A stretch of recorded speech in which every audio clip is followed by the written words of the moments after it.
Hello students, welcome back. Today in this lecture we are going to discuss preparation, properties and uses of three gases, that is hydrogen, oxygen and nitrogen.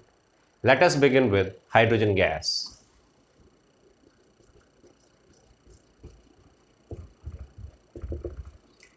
Students, in the last lecture we discussed the composition of atmosphere and we said that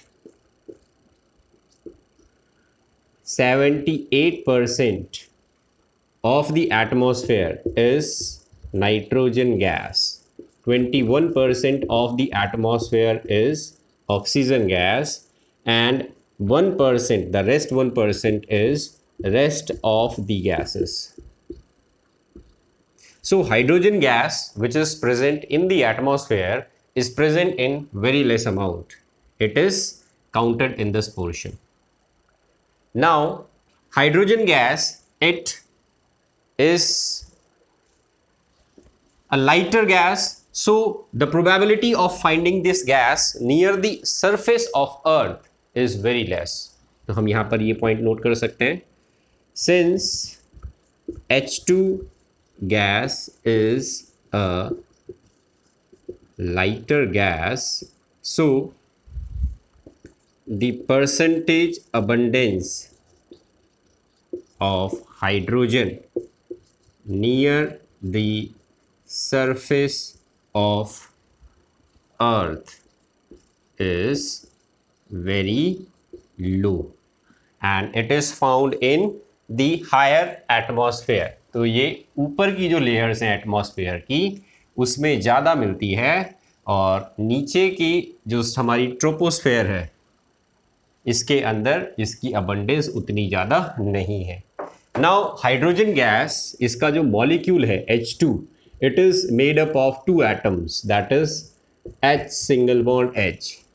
so this atom is called hydrogen atom. So hydrogen gas is basically made up of hydrogen atom. अब ये hydrogen जो है इसके 3 isotopes पाए जाते हैं. The 3 isotopes of hydrogen are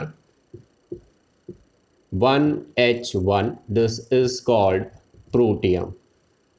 Next is 1H2, इसका एक और सिंबल भी है, it is also called D, और D का मतलब है ड्यूटेरियम. After that 1H3, या फिर इसका सिंबल है T, और T का मतलब होता है ट्रीटियम. तो हाइड्रोजन गैस का मॉलिक्यूल बनता है 2 हाइड्रोजन के एटम से. ये दोनों हाइड्रोजन के एटम प्रोटियम के होते हैं.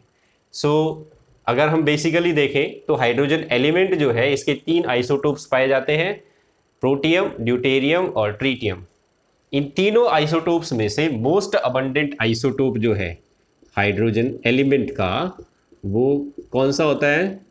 Most abundant isotope of hydrogen protium, that is 1H1.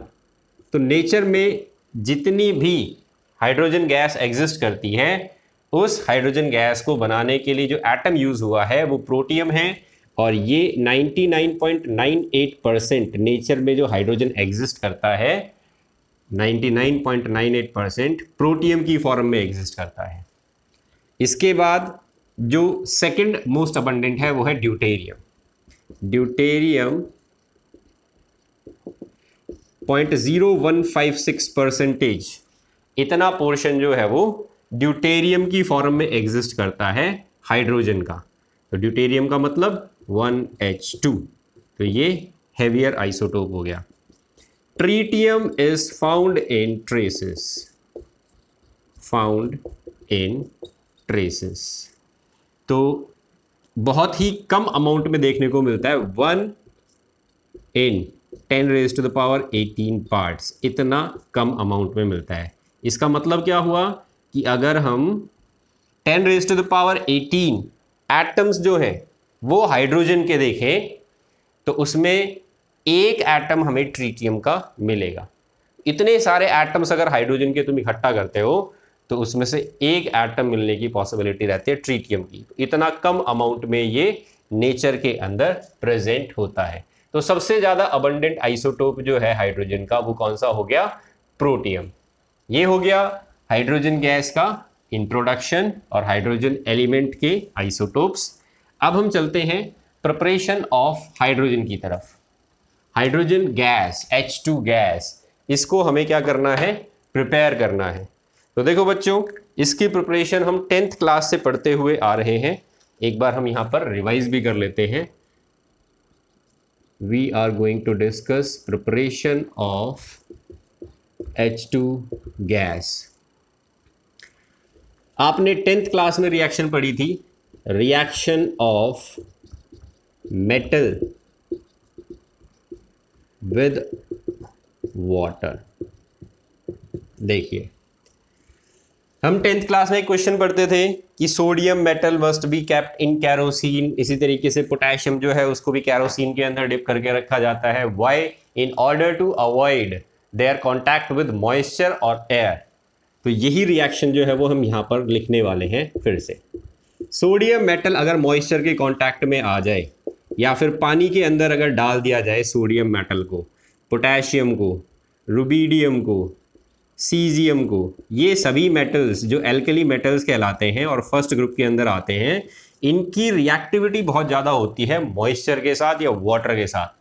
तो अगर आप इन एलिमेंट्स को पानी में डाल दो या इन एलिमेंट्स के ऊपर आप पानी डाल दो, तो दोनों ही कंडीशंस में ये बहुत ही वायलेंटली रिएक्ट करते हैं और जो रिएक्शन होती है उसके अंदर हाइड्रोजन गैस प्रोड्यूस होती है और साथ साथ ये रिएक्शन जो है वो बहुत ज़्यादा हीट भी रिलीज करती है। ये जो हीट रिलीज हुई है ये इस हाइड्रोजन गैस के अंदर आग लगा देती है, जिसकी वजह से ये रिएक्शन बहुत ही ज़्यादा वायलेंट हो जाती है। तो ये सभी मेटल्स जो हैं ये हाइड्रोजन गैस प्रोड्यूस करते हैं जब ये रिएक्ट करते हैं वाटर के साथ। लेकिन इस रिएक्शन की एक लिमिटेशन है। इस मेथड को आप हाइड्रोजन गैस बनाने के लिए यूज़ नहीं कर पाओगे। क्यों? Due to this violent nature of this reaction. Reaction इतनी ज़्यादा वायलेंट है कि हम इस रिएक्शन को कंट्रोल नहीं कर पाते और इसी वजह से इसको हम लार्ज स्केल प्रोडक्शन हाइड्रोजन के लिए यूज़ नहीं कर सकते। So these are the metals which react violently with water.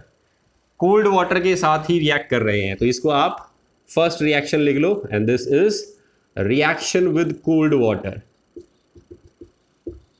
ये एलिमेंट्स ठंडे पानी के साथ ही रिएक्ट कर लेते हैं और सभी के सभी क्या बनाते हैं? बेस। तो ये सॉल्यूशन, बेसिक सॉल्यूशन जो है वो बन जाती है रिएक्शन होने के बाद। तो ये हो गए वो एलिमेंट्स जो ठंडे पानी के साथ रिएक्ट कर लेते हैं। अब हम आते हैं उन एलिमेंट्स पे, उन मेटल्स पे जो गर्म पानी के साथ रिएक्ट करते हैं, ठंडे के साथ रिएक्ट नहीं करते। तो जो मॉडरेटली रिएक्टिव मेटल्स होते हैं, for example zinc, aluminium, they react with water. B category लिखते हैं, रिएक्शन विद हॉट वाटर। तो ये रिएक्शन आपको मॉडरेटली रिएक्टिव मेटल्स शो करेंगे। किस तरीके से शो करते हैं? एग्जाम्पल लेते हैं जिंक का। तो जिंक मेटल जो है वो रिएक्ट करता है वार्म वाटर के साथ। क्या बनाएगा? Zinc oxide plus hydrogen gas will be released. तो ये एलिमेंट्स जो हैं वो एल्कली मेटल्स की तरह हाइड्रोक्साइड नहीं बनाते, बल्कि अपना ऑक्साइड बनाते हैं और हाइड्रोजन गैस जो है वो प्रोड्यूस कर देते हैं। इसी तरीके से एल्यूमिनियम भी वाटर के साथ रिएक्ट करता है, वार्म वाटर के साथ। क्या बनाएगा? Al2O3 plus 3H2 gas will be released. तो ये हो गए वो एलिमेंट्स जो रिएक्ट करते हैं हॉट वाटर के साथ या वार्म वाटर के साथ। अब हम आ जाते हैं उन एलिमेंट्स पे जो रिएक्ट करते हैं स्टीम के साथ, ना तो गर्म पानी के साथ और ना ही ठंडे पानी के साथ। Reaction with steam, this is the third category that we are going to discuss now. Reaction with steam. So less reactive metal ये रिएक्शन शो करते हैं। एग्जाम्पल आयरन, तो आयरन बहुत ज़्यादा रिएक्टिव एलिमेंट की कैटेगरी में नहीं आता। तो आयरन को जब हम हीट करते हैं और इसके ऊपर से हम स्टीम पास करवाते हैं, तो आयरन जो है वो इसके साथ रिएक्ट करके क्या बनाएगा, F, यहाँ पर टेम्परेचर होना चाहिए 1000 केल्विन थे, अबाउ 1073 केल्विन, तो ये बनाएगा Fe3O4 plus 4 hydrogen gas molecules will be released. So यहाँ पर आप देख सकते हैं कि आयरन जो है वो स्टीम के साथ रिएक्ट करके हाइड्रोजन गैस प्रोड्यूस करता है। तो हमें हाइड्रोजन गैस प्रोड्यूस करवानी थी, इस वजह से हम स्टीम के साथ रिएक्शन करवा रहे हैं। ये हो गई reaction of metals with water. ये टॉपिक ऑलरेडी हम 10th क्लास के अंदर जो है वो पढ़ चुके हैं, तो एक रिवीजन ही था ये 10th क्लास के कंसेप्ट का। अब हम आते हैं second method for the preparation of hydrogen gas. ये मेथड भी आप पढ़ चुके हैं 10th क्लास के अंदर, एक्टिविटी की फॉर्म में जो था ये दिया हुआ था आपकी बुक्स के अंदर। This is electrolysis of water. Water का इलेक्ट्रोलाइसिस जब करवाया जाएगा तब हाइड्रोजन गैस प्रोड्यूस होती है। तो देखो बच्चों, हम 11th क्लास में पढ़ा है हमने, वाटर जो होता है ये बहुत ही वीकली डिसोसिएट होता है H पॉजिटिव और OH नेगेटिव आयंस में, और इसका डिसोसिएशन कांस्टेंट जो है वो कैसे लिखा जाता है, concentration of H plus ion into concentration of OH minus ion. तो फिलहाल तो हमें क्या करना है, हमें इलेक्ट्रोलाइसिस करवाना है। तो हम इस रिएक्शन को देखेंगे, H2O it breaks into H plus ion and OH minus ion. ये जो OH माइनस आयन है ये फर्दर O2 नेगेटिव और H पॉजिटिव में ब्रेक होता है। तो देखो ओवरऑल अगर हम देखें तो H2O जो है वो 2H पॉजिटिव और O2 नेगेटिव प्रोड्यूस कर रहा है डिसोसिएट होने पर। अब जब हम इस पानी में से करंट पास करवाते हैं तो क्या होगा, तो जो नेगेटिवली चार्ज्ड आयंस है, तो सपोज ये हमारा इलेक्ट्रोलाइटिक सेल है, ये 2 इलेक्ट्रोड्स इसके अंदर लगाई गई और यहाँ से हमने कोई करंट का सोर्स जो है वो कनेक्ट कर दिया। यहाँ पर हमने पानी जो है वो भर रखा है इस इलेक्ट्रोलाइटिक सेल के अंदर, तो इसमें H पॉजिटिव आयन होंगे और O2 नेगेटिव आयंस होंगे। तो देखो क्या होगा, जो नेगेटिवली चार्ज इलेक्ट्रोड होगी उसकी तरफ पॉजिटिवली चार्ज आयन अट्रैक्ट होगा, और जो पॉजिटिवली चार्ज इलेक्ट्रोड होगी उसकी तरफ नेगेटिवली चार्ज आयन अट्रैक्ट होगा। नेगेटिव चार्ज किस पे रहता है, कैथोड पे। पॉजिटिव चार्ज किस पे रहता है, एनोड पे। तो हम रिएक्शन लिखते हैं एट कैथोड। कैथोड जो इलेक्ट्रोड रहेगी इस पर क्या होगा, कैथोड पर 2 H positive ions 2 electron accept करेंगे और पहले बनाएंगे 2 हाइड्रोजन के एटम्स। ये दोनों हाइड्रोजन के एटम्स मिलके बना लेंगे H2 गैस।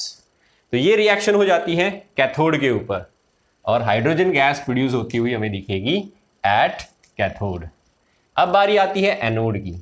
एनोड पे कौन सा चेंज हमें दिखाई देगा, तो एनोड पर क्या होता है, ऑक्सीडेशन। ऑक्सीडेशन का मतलब लॉस ऑफ इलेक्ट्रॉन। तो O2 नेगेटिव जो है ये 2 इलेक्ट्रॉन लूज करेगा और ऑक्सीजन का एटम बनाएगा। This is called nascent oxygen. तो ऐसे 2 आयंस जो हैं वो 2 नेसेंट ऑक्सीजन प्लस 4 इलेक्ट्रॉन्स जो है वो रिलीज कर देंगे। ये 2 नेसेंट ऑक्सीजन के एटम्स जो है ये आपस में जुड़ के क्या बना लेंगे, ऑक्सीजन गैस। तो हमें ओवरऑल प्रोडक्ट्स जो है वो क्या मिले, एट कैथोड क्या प्रोड्यूस हुआ, hydrogen gas is produced at cathode, और एट एनोड क्या प्रोड्यूस हो रहा है, oxygen gas is produced at anode. तो दोनों गैसेस जो है वो यहाँ पर प्रिपेयर हो जाती हैं, हाइड्रोजन भी और ऑक्सीजन भी। तो ये मेथड दोनों ही गैसेस के अंदर काउंट किया जाएगा। हाइड्रोजन गैस में भी हमने प्रिपरेशन में इसको काउंट कर लिया और ऑक्सीजन गैस भी हम इसी मेथड का यूज़ करके बना सकते हैं। एक बार ये क्वेश्चन पूछा गया कि जब आप पानी का इलेक्ट्रोलाइसिस करवाते हो तो जो हाइड्रोजन गैस और ऑक्सीजन गैस प्रोड्यूस होती है इनमें क्या रिलेशन होता है। मतलब इनका अमाउंट जो है उसमें क्या रिलेशन रहेगा। तो देखो बच्चों, अभी हमने रिएक्शन लिखी थी, जब पानी का एक मॉलिक्यूल डिसोसिएट होता है तो वो एक H पॉजिटिव और OH नेगेटिव बनाता है। ये OH नेगेटिव फर्दर आगे चल के H पॉजिटिव और O2 नेगेटिव में टूट जाता है। तो ओवरऑल क्या हुआ, एक मॉलिक्यूल जब डिसोसिएट हुआ तो 2 H पॉजिटिव और O2 नेगेटिव बना। तो 2 मॉलिक्यूल जब डिसोसिएट होंगे तो 4 H पॉजिटिव और 2 O नेगेटिव बनेंगे। ये 2 O नेगेटिव मिलके क्या बना देंगे, O2 गैस। ये 4 H पॉजिटिव मिलके क्या बनाएंगे, 2H2 गैस। तो क्या मतलब हुआ कि हाइड्रोजन जो है उसका अमाउंट और ऑक्सीजन का अमाउंट जो है वो क्या है, 2:1 रेशियो में। मतलब amount of hydrogen produced is 2 times the amount of oxygen produced. तो हाइड्रोजन ज़्यादा बनती है पानी का इलेक्ट्रोलाइसिस जब करवाया जाएगा तब, और ऑक्सीजन जो है वो कम बनती है जब इलेक्ट्रोलाइसिस करवाते हैं वाटर का। तो ये रिलेशन रहेगा हाइड्रोजन में और ऑक्सीजन के अमाउंट में। तो ये हो गया method of preparation of hydrogen bye electrolysis of water. इसके बाद में देखिए एक और प्रिपरेशन जो आपने पढ़ा होगा 10th क्लास के अंदर ही, फ्रॉम एल्कलीज। एल्कली किसको बोलते हैं, एल्कली फर्स्ट ग्रुप के एलिमेंट्स के हाइड्रोक्साइड्स को बोला जाता है। तो जैसे कि NaOH, NaOH बेस होता है, ये रिएक्ट करता है जिंक मेटल के साथ। तो जिंक मेटल जो है वो रिएक्ट करेगा और कंपाउंड बनाएगा Na2ZnO2 plus hydrogen gas will be released. This is called sodium zincate. तो ये रिएक्शन आपने 10th क्लास में पढ़ी थी। ऐसे ही NaOH, इसकी रिएक्शन अगर हम एल्यूमिनियम के साथ करवाएं तो ये भी रिएक्ट करता है इसके साथ और ये बनाता है NaAlO2 plus H2 gas will be released. तो यहाँ पर हम इसको 2 कर लेते हैं, ये रिएक्शन हो गई बैलेंस्ड। अभी बैलेंस नहीं हुई, इसमें एक और चीज़ ऐड करनी पड़ेगी, वाटर, 2H2O। तो 2 2 जा 4, 2 6 3H2। अब हो गई ये रिएक्शन बैलेंस। तो इस तरीके से ये 2 एलिमेंट्स जो हैं वो बेस के साथ रिएक्ट कर लेते हैं। अब आपको ध्यान रखना है कि ये रिएक्शन बेस के साथ जो है वो जिंक और एल्यूमिनियम, ये 2 ही मेटल शो करते हैं। क्यों करते हैं, क्योंकि ये दोनों मेटल्स जो हैं they are amphoteric in nature, amphoteric in nature. तो ये एसिड की तरह भी बिहेव कर लेते हैं और बेस की तरह भी बिहेव कर लेते हैं। अगर ये बेस है तो ये एसिड का काम कर रहे हैं, और यहाँ पर भी ये बेस है तो ये एसिड का काम कर लेता है, और इसी वजह से ये रिएक्शन जो है वो शो कर देता है। टिन जो है, टिन भी ये रिएक्शन दिखा सकता है। तो आप टिन वाली रिएक्शन भी लिख सकते हो, टिन प्लस NaOH, तो ये बनाता है Na2SnO3 प्लस H2 गैस। तो यहाँ पर टिन जो है वो भी एल्कली के साथ रिएक्ट करके अपना कंपाउंड बना लेता है, और इस कंपाउंड को बोलते हैं सोडियम स्टेनेट। इस रिएक्शन को भी बैलेंस करने के लिए हमें वाटर जो है वो लिखना पड़ेगा, दिस इज सोडियम स्टेनेट। तो ये मेटल्स बेस के साथ रिएक्ट करके और अपने अपने कंपाउंड्स की फॉर्मेशन कर लेते हैं। तो ये हो गई रिएक्शन बैलेंस्ड, यहाँ पर 2 और आएगा। तो ये था reaction of metals with alkali. अब इसके बाद में एक और मेथड है जो हम लैब के अंदर भी यूज़ कर लेते हैं कई बार, जब हमें स्मॉल अमाउंट में हाइड्रोजन गैस को प्रोड्यूस करना हो। यहाँ पर हम यूज़ करते हैं वही हमारी 10th क्लास वाली रिएक्शन का, this is reaction of metal with acids. तो आपने 10th क्लास में रिएक्शन पढ़ी होगी कि सभी मेटल्स जो हैं वो रिएक्ट करते हैं एसिड के साथ और हाइड्रोजन गैस प्रोड्यूस करते हैं। तो हम जैसे कि ये रिएक्शन है इसको यूज़ कर सकते हैं लेबोरेटरी के अंदर हाइड्रोजन गैस के प्रोडक्शन के लिए स्मॉल स्केल पर। तो हाइड्रोजन गैस प्रोड्यूस हो जाएगी। इसी तरीके से आयरन जो है वो HCl के साथ रिएक्ट कर सकता है, क्या बनाएगा, FeCl2 plus H2 gas will be released. तो ये रिएक्शंस जो है वो आपने 10th क्लास के अंदर पढ़ी थी काफ़ी सारी। ऐसे ही मैग्नीशियम जो है ये भी रिएक्ट कर लेता है और ये भी MgCl2 प्लस H2 गैस। तो इन सभी रिएक्शंस में हाइड्रोजन गैस प्रोड्यूस हो जाती है, स्मॉल स्केल पर प्रोडक्शन होता है, इस वजह से इनको लेबोरेटरी रिएक्शंस जो है उसकी कैटेगरी में डाल सकते हैं हम। They can be used to produce hydrogen gas in the laboratory. अब हम बात कर लेते हैं commercial method, commercial method for preparation of hydrogen gas. तो एक मेथड तो हम ऑलरेडी कर ही चुके हैं, इलेक्ट्रोलाइसिस ऑफ वाटर का, कि पानी का इलेक्ट्रोलाइसिस करेंगे तब बन जाएगी। दूसरा है this is called Bosch process, आपने पढ़ा था सिन गैस का प्रोडक्शन कैसे करवाते हैं सिन गैस के प्रोडक्शन को। तो सिन गैस जो है वो किसको बोला जाता है, CO प्लस H2 के मिक्सचर को, mixture of carbon monoxide and hydrogen gas is called syn gas. तो हम कोक लेते हैं या कोल लेते हैं और इसको हीट करते हैं और इसके ऊपर से हम स्टीम पास करवाते हैं। तो जब आप स्टीम का पास करवाते हो किसी भी हीटेड कोक या कोल के ऊपर से, तो ये कन्वर्ट हो जाता है in a mixture of gases that is carbon monoxide and hydrogen. यहाँ पर टेम्परेचर 1270 केल्विन और यहाँ पर निकल को एज अ कैटलिस्ट यूज़ किया जाता है। तो ये बन जाएगा CO plus H2, this is called syn gas. तो कई बार ये इंपॉर्टेंट क्वेश्चन है, पूछ लिया जाता है what is the correct formula of syn gas. तो CO plus H2 is called syn gas. ये जो गैस बनी है यहाँ पर, इसको सेपरेट करना पॉसिबल नहीं है, इट इज नॉट पॉसिबल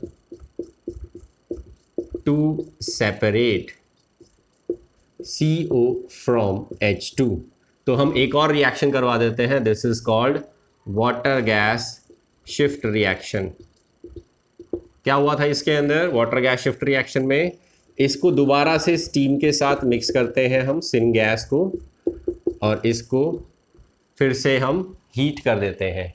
तो जब हीट करेंगे तो ये किस में कन्वर्ट हो जाएगी, it changes into carbon dioxide gas and hydrogen. तो 673 केल्विन टेम्परेचर पर जब आप इसको हीट करते हैं तो ये कन्वर्ट हो जाती है CO2 प्लस H2 गैस के अंदर, 2H2 आएगा। So this reaction is called water gas shift reaction. तो ये हो गया methods of preparation of hydrogen. अब इसके बाद में यूजेस जो है हाइड्रोजन के क्या क्या है, तो ये यूजेस जो है वो भी हम कई सारे यूजेस 10th क्लास के अंदर ऑलरेडी पढ़ चुके हैं। सबसे पहला यूजेस,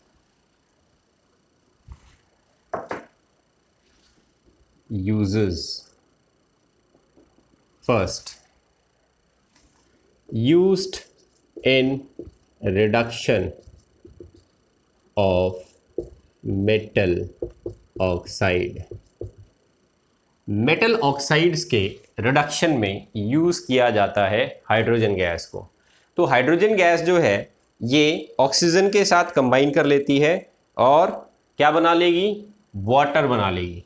तो मान लो जैसे कि हम यहाँ पर एग्जांपल ले लेते हैं, जिंक ऑक्साइड है हमारे पास, अगर हम इसको हाइड्रोजन गैस की प्रेजेंस में हीट करते हैं तो ये इसको रिड्यूस करके और खुद जो है वो वाटर की फॉर्मेशन कर लेती है।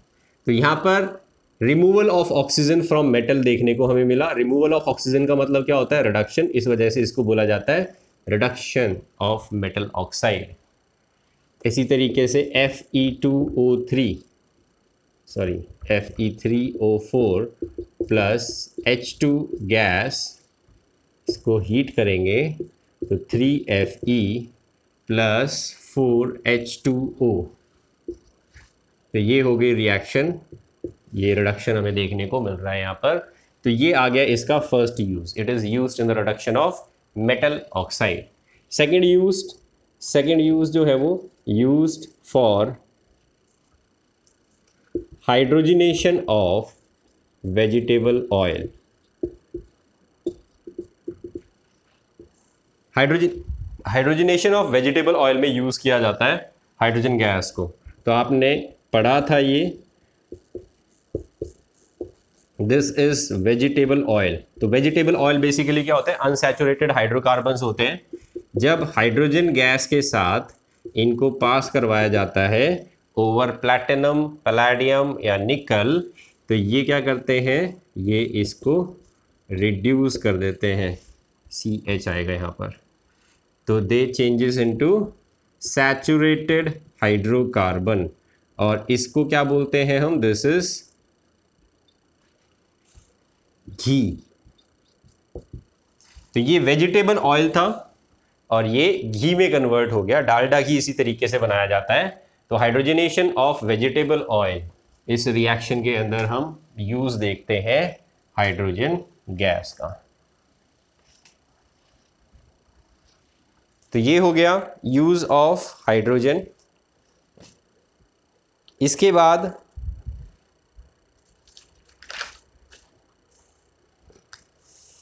एक और इंपॉर्टेंट पॉइंट है, ये भी नोट कर लो, एक बार जो है वो क्वेश्चन आया था इस चीज से।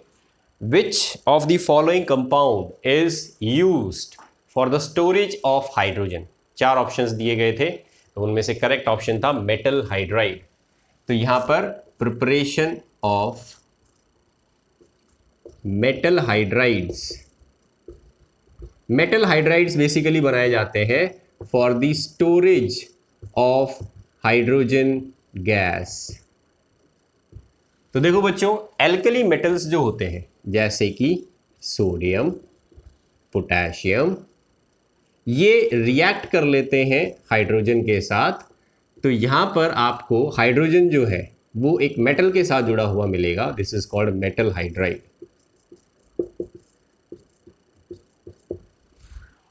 जब भी आपको हाइड्रोजन की रिक्वायरमेंट होगी तो आप इस कंपाउंड को थर्मली डीकंपोज कर लेंगे। इसको आप जो है वो हीट कर दो, तो हीट करोगे तो सोडियम अलग हो जाएगा, हाइड्रोजन गैस अलग हो जाएगी।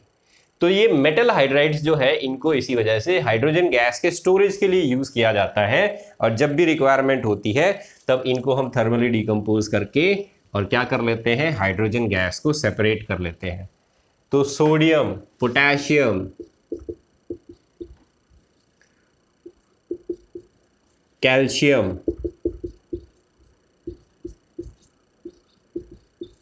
ये सभी मेटल हाइड्राइड्स जो हैं they are used for the storage of hydrogen gas. तो फर्स्ट ग्रुप और सेकंड ग्रुप के एलिमेंट्स जो है वो हाइड्रोजन के साथ रिएक्ट कर लेते हैं और हाइड्राइड्स की फॉर्मेशन बना लेते हैं। तो ये हो गई हाइड्रोजन गैस कंप्लीट, इसके प्रिपरेशन और यूजेस। अब हम आ जाते हैं next gas, that is nitrogen gas पे। नाइट्रोजन गैस जो है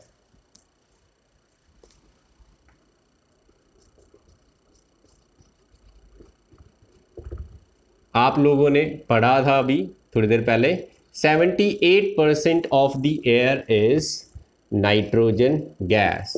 इतना ज़्यादा अमाउंट होने के बाद भी नाइट्रोजन गैस जो है वो ज़्यादा कंपाउंड्स की फॉर्मेशन नहीं करती। अर्थ पे ज़्यादा कंपाउंड्स जो है वो नाइट्रोजन के नहीं मिलते, ऑक्सीजन के ज़्यादा मिलते हैं। तो इसके पीछे इसका अनरिएक्टिव नेचर है। It is not a reactive gas. क्यों है ये unreactive? Due to this triple bond which is present in the nitrogen gas. Triple bond है तो इस वजह से बॉन्ड एनर्जी ज़्यादा है, बॉन्ड एनर्जी ज़्यादा है, इस वजह से इजीली ब्रेक नहीं हो सकता। तो नॉर्मल कंडीशंस पर नाइट्रोजन गैस जो है वो रिएक्ट नहीं करती due to the presence of this triple bond in its molecule. और यही कारण है कि ये ज़्यादा रिएक्टिव गैस की कैटेगरी में नहीं आती।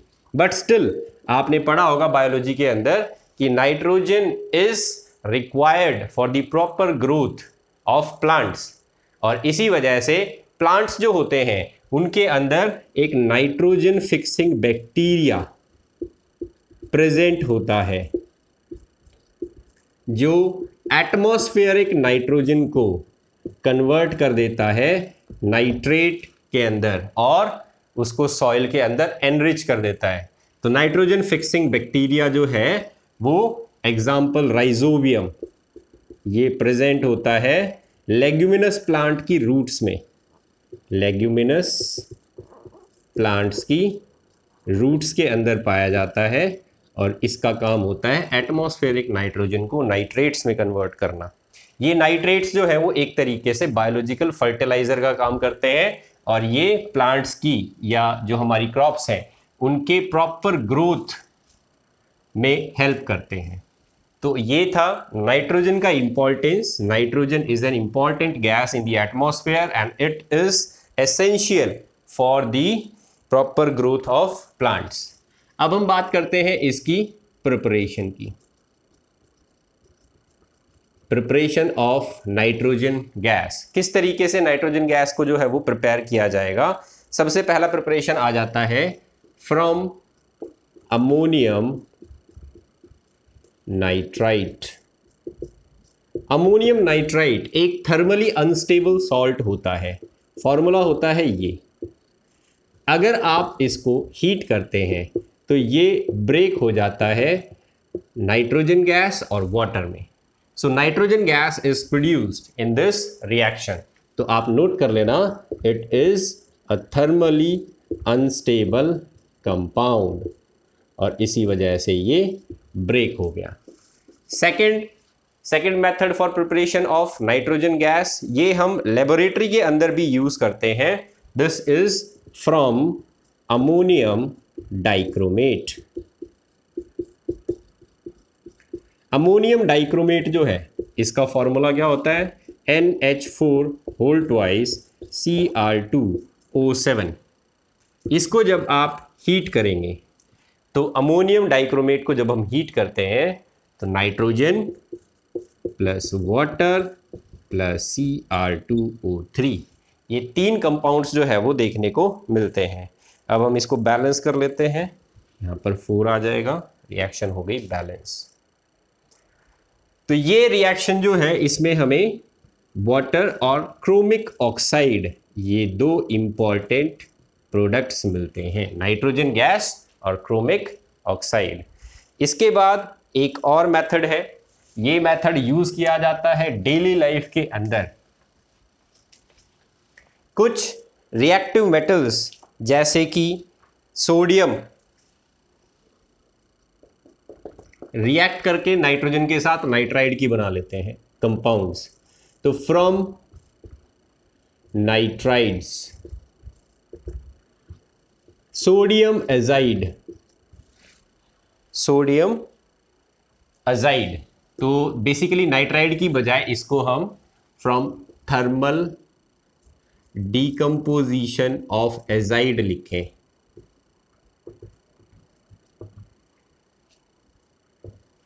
NaN2, this is called sodium azide. ये कंपाउंड हीट करने पर ब्रेक हो जाता है sodium metal plus nitrogen gas, इसमें इस तरीके से, और इस रिएक्शन का हम यूज करते हैं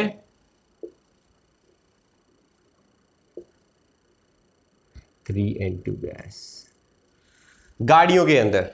गाड़ियों के अंदर सेफ्टी बैग या एयर बैग्स होते हैं जो पैसेंजर की, ड्राइवर की सेफ्टी के लिए गाड़ियों के अंदर लगाए गए होते हैं। तो ये एयर बैग जब कोलिजन होती है उस टाइम पर जो है वो स्वेल हो जाते हैं और ड्राइवर को और पैसेंजर को कोलिजन से बचा लेते हैं। तो किस तरीके से काम करता है सेफ्टी बैग का मैकेनिज्म, तो ये बैग जो होता है, जो सेफ्टी बैग जो है, ये इसके सेंटर में ये कंपाउंड रखा होता है NaN3।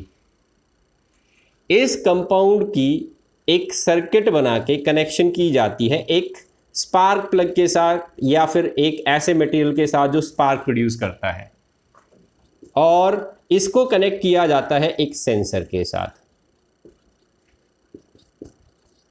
जब भी कोलिजन होता है तो सेंसर जो है वो कोलिजन को डिटेक्ट करता है। डिटेक्ट होने के बाद वो एक शॉक या इलेक्ट्रिक करंट जो है वो पास करता है इस स्पार्क प्लग को, जिसकी वजह से ये स्पार्क प्लग जो है वो हीट जनरेट करता है और उस हीट से ये सोडियम एजाइड जो है वो गर्म हो जाता है। ये जब गर्म होगा तो ये सडनली क्या प्रोड्यूस करेगा, नाइट्रोजन गैस, और ये नाइट्रोजन गैस इतनी ज़्यादा फास्ट स्पीड से निकलती है कि ये एयर बैग स्वेल होके बाहर आ जाता है। तो आप सोच सकते होगे कि ये रिएक्शन कितनी फास्ट होगी जब कोलिजन होता है तब। कोलिजन होते ही गाड़ी का सेंसर जो है वो स्पार्क प्लग को मैसेज भेज देता है करंट की फॉर्म में। इस करंट से जो है वो यहाँ पर थर्मल डिकम्पोजिशन शुरू हो जाता है और नाइट्रोजन गैस जो है वो प्रोड्यूस हो जाती है, और ये नाइट्रोजन गैस उस एयर बैग के अंदर फिल हो जाती है और एयर बैग स्वेल हो जाता है। तो ये सोडियम एजाइड के थर्मल डिकम्पोजिशन की वजह से ये रिएक्शन देखने को मिली। सोडियम अजाइड और barium azide BaN3 whole twice. तो बेरियम अजाइड जो है ये सेकेंड ग्रुप का एलिमेंट था, तो यहाँ पर BaN3 होल ट्वाइस आया। जब हम इसको हीट करते हैं तो यहाँ पर भी 3N2 gas will be released. तो इन कंपाउंड्स का यूज किया जा सकता है for the preparation of nitrogen gas. तो ये हो गया प्रिपरेशन ऑफ नाइट्रोजन गैस। इसके यूजेस की अगर बात करते हैं तो यूजेस एक तो अभी बताया ही था मैंने आपको, nitrogen gas from atmosphere is converted to nitrates and used by plants for growth। ये हो गया फर्स्ट यूज। इसके बाद में आ जाता है सेकंड, आपने पढ़ा होगा nitrogen gas is used to create inert atmosphere. तो जहाँ पर हमें ऑक्सीजन गैस और मॉइस्चर की रिक्वायरमेंट नहीं होती वहाँ पर नाइट्रोजन गैस जो है उसको यूज़ किया जाता है। तो आपने ये रेंसिडिटी को अवॉइड करने के लिए भी पढ़ा था 10th क्लास में कि फूड, पैक्ड फूड, जो पैक्ड फूड आइटम्स होते हैं, food are filled with N2 gas to avoid rancidity. Rancidity को अवॉइड करने के लिए इनको नाइट्रोजन गैस से फिल किया जाता है। तो ये हो गया हमारा नाइट्रोजन गैस जो है इसके प्रिपरेशन और इसके यूजेस। अब हम आ जाते हैं last guess, that is oxygen. Oxygen gas जो है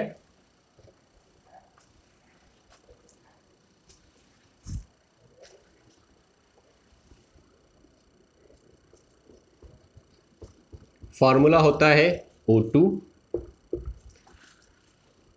मॉलिक्यूल अगर देखें तो ऑक्सीजन जो है वो यहाँ पर डबल बॉन्ड से बॉन्डेड रहते हैं दोनों एटम्स, और दोनों एटम्स के पास एक एक अनपेयर्ड इलेक्ट्रॉन रहता है।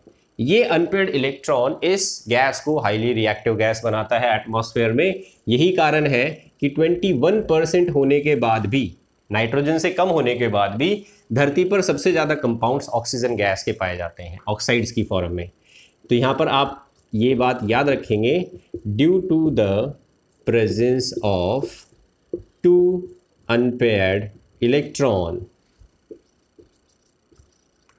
O2 gas is highly reactive and hence most of the compounds found on Earth are in the form of oxides। तो यही कारण है कि ज़्यादातर कंपाउंड्स ऑक्साइड्स की फॉर्म में पाए जाते हैं अर्थ क्रस्ट के ऊपर। अब हम आ जाते हैं इसके प्रिपरेशन पे, प्रिपरेशन ऑफ ऑक्सीजन गैस। तो एक मेथड हम ऑलरेडी पढ़ चुके हैं, इलेक्ट्रोलाइसिस ऑफ वाटर। वाटर का इलेक्ट्रोलाइसिस कराएंगे, एनोड के ऊपर जो है वो ऑक्सीजन गैस प्रोड्यूस होगी, O2 gas will be produced. इसके बाद आ जाता है second method for preparation of oxygen gas. तो देखिए, from metal oxides metal oxides, कुछ मेटल ऑक्साइड्स ऐसे होते हैं जो थर्मली ज़्यादा स्टेबल नहीं होते, और इन मेटल ऑक्साइड्स के अंदर हमें ये देखने को मिलता है कि अगर इनको हीट किया जाए तो ये डिकम्पोज हो जाते हैं। तो जैसे कि Ag2O, अगर इसको हीट कर दिया जाए तो ये कन्वर्ट हो जाएगा 4Ag plus O2 gas will be released. तो यहाँ पर हमें देखने को मिल रहा है कि सिल्वर जो है वो थर्मली डिकम्पोज हो गया। इसी तरीके से हम मरकरी जो है HgO, इसको भी अगर हीट कर दें तो ये भी डिकम्पोज हो जाता है और ऑक्सीजन गैस प्रोड्यूस कर देता है। ऐसे ही Pb3O4, इसको भी आप अगर थर्मली डिकम्पोज करवाते हैं तो ये भी ऑक्सीजन गैस जनरेट करता है। ये रिएक्शंस जो है ये हम मेटलर्जी के अंदर 10th क्लास में आपने जो मेटलर्जी वाला चैप्टर किया था उसमें कुछ ऐसे मेटल्स थे जो डायरेक्ट हीट करने से मेटल्स एक्सट्रैक्ट हो गए थे। तो मरकरी और सिल्वर ऐसे ही दो मेटल्स होते हैं जिनके ऑक्साइड गर्म करने पर डायरेक्टली रिड्यूस हो जाते हैं बिना किसी रिड्यूसिंग एजेंट के। तो ये दोनों ही रिएक्शंस मेटलर्जी वाले चैप्टर के अंदर पढ़ाई जाती हैं। तो ये हो गया। इसके बाद एक और मेथड है जो कि लेबोरेटरी मेथड के नाम से आपने पढ़ा था 10th क्लास में। कुछ कंपाउंड्स होते हैं जैसे कि KClO3, this is called potassium chlorate.